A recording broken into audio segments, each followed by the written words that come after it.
अस्सलामुअलैकुम दोस्तों, आज की इस वीडियो में हम first year biology chapter number 2 के एक टॉपिक को डिस्कस करने जा रहे हैं जिसका नाम है इम्पोर्टेंस ऑफ वाटर।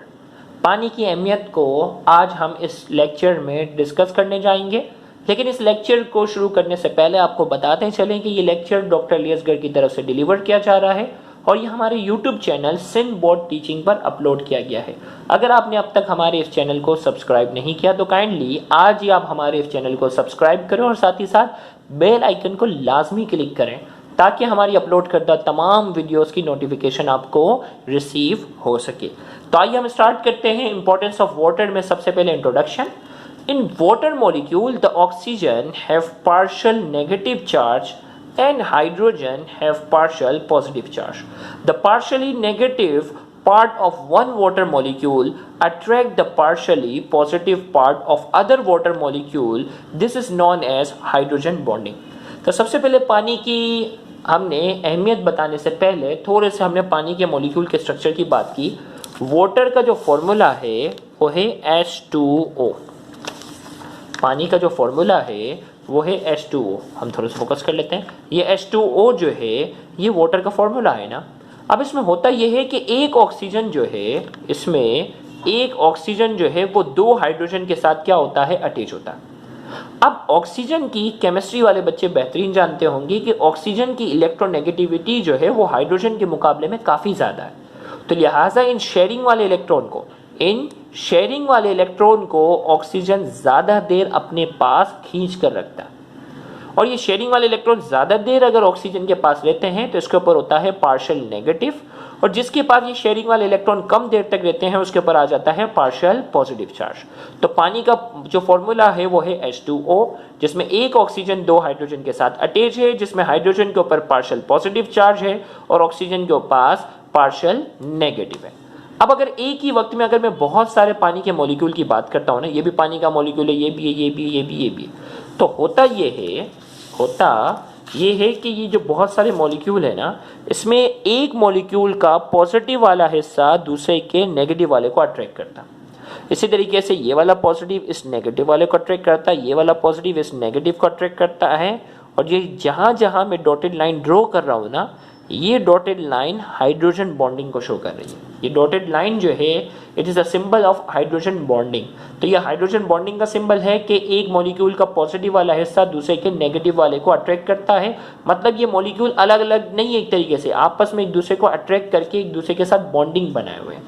तो ये सलाहियत अल्लाह ताला ने सिर्फ पानी में रखी। ये बात याद रखिएगा, पानी की तरह और बहुत सारे लिक्विड हैं लेकिन उनके अंदर ये सलाहियत जो है ना होने के बराबर है। हाइड्रोजन फ्लोराइड और हाइड्रोजन क्लोराइड और ये स्ट्रॉन्ग एसिड हैं, उनकी तो प्रॉपर्टी बिल्कुल अलग है, लेकिन पानी से मिलते जुलते जितने भी लिक्विड हैं उनके अंदर अल्लाह ताला ने हाइड्रोजन बॉन्डिंग नहीं रखी। सिर्फ हाइड्रोजन बॉन्डिंग अल्लाह ताला ने सिर्फ पानी में रखी। अब इस हाइड्रोजन बॉन्डिंग की वजह से अल्लाह ताला ने इस पानी को दूसरे लिक्विड के मुकाबले में कैसे मुख्तलिफ बनाया वो भी हम डिस्कस करते हैं। तो सबसे पहले इंट्रोडक्शन में कहा in water molecule oxygen have partial negative था and hydrogen have partial positive charge. Hydrogen के पास क्या है, partial positive. The partial negative part of one water molecule attract the partial positive part of other water molecule.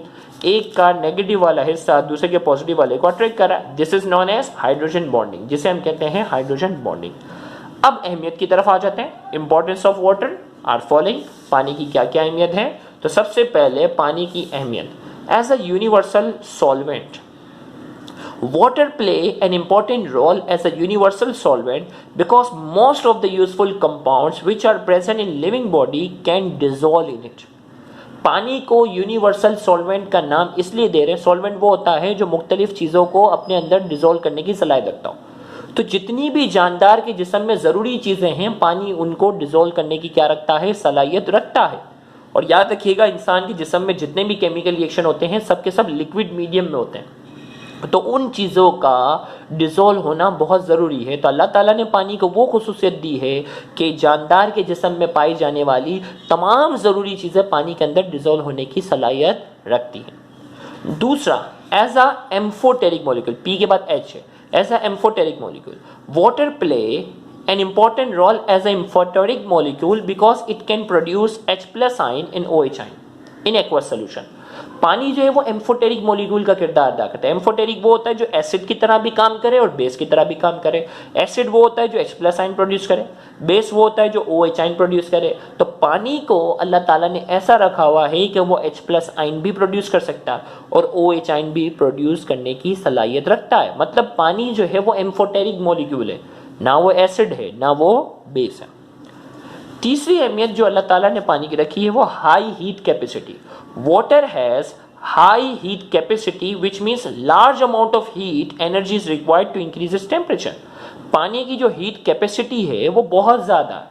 अगर मैं गर्मी के मौसम में लोहे के टुकड़े को पानी धूप में रख दूं और थोड़ी देर के बाद अगर मैं हाथ लगाऊंगा तो लोहा बहुत ज़्यादा गर्म होगा, जबकि उसी धूप के अंदर अगर मैं पानी को रखूंगा तो पानी इतना ज़्यादा गर्म नहीं होगा जितना लोहा होगा। आयरन ज़्यादा गर्म होगा, पानी उतना ज़्यादा गर्म नहीं होगा, क्योंकि अल्लाह ताला ने पानी की हीट कैपेसिटी जो है वो बहुत ज़्यादा रखी है।